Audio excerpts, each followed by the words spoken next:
everybody. Hello. I'm back again with a different hat and another week. It's another Monday.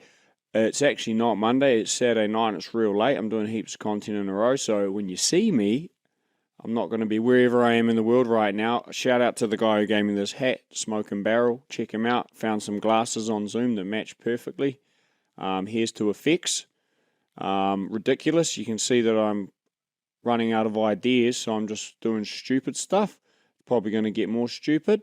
But other than that, there's going to be some good content in there. You just have to wait for it. You got to kind of just get through this first minute.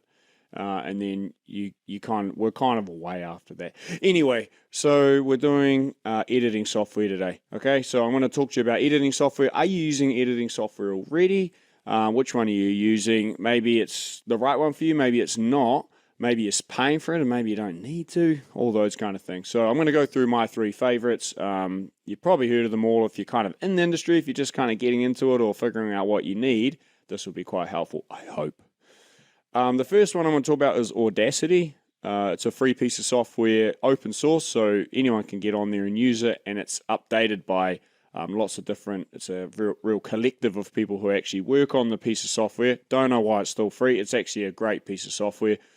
It has its limitations. If you want to do lots and lots of layers and some quite advanced audio production and engineering, then Audacity is not going to get you all the way there. But if you're doing basic stuff and kind of basic vocals work and mixing in sound into your voice and all that kind of stuff, you're going to be okay with it. If you're doing music production, probably not quite what you need.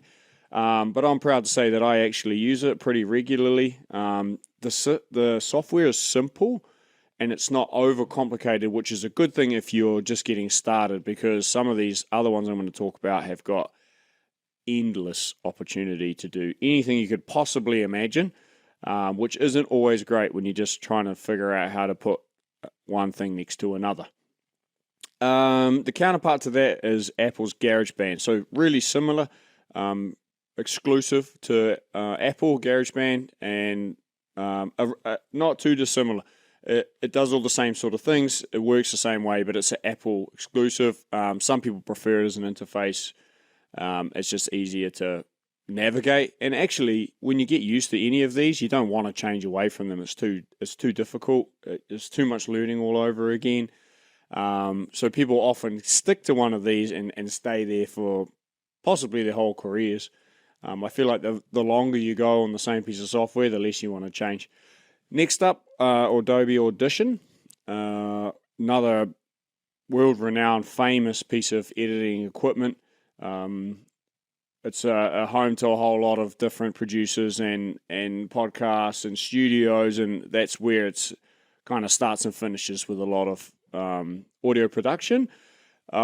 Much more advanced. So you pay for this one. This one's, I think, $30 a month off the top of my head, New Zealand. So maybe like $15, $18 US a month. But you get more for that. You get a lot for it.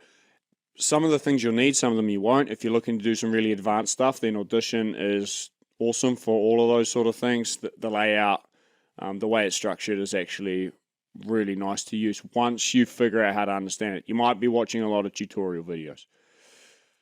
Coming up in third is Pro Tools. All right, like Kanye West, Dr. Dre, Pharrell, those guys, the type of guys who are using this equipment, and really great for music producers. So if you're looking for software and you're a music producer, then Pro Tools, people land and never leave. Again, like I was saying earlier, once you settle on something, that's kind of it.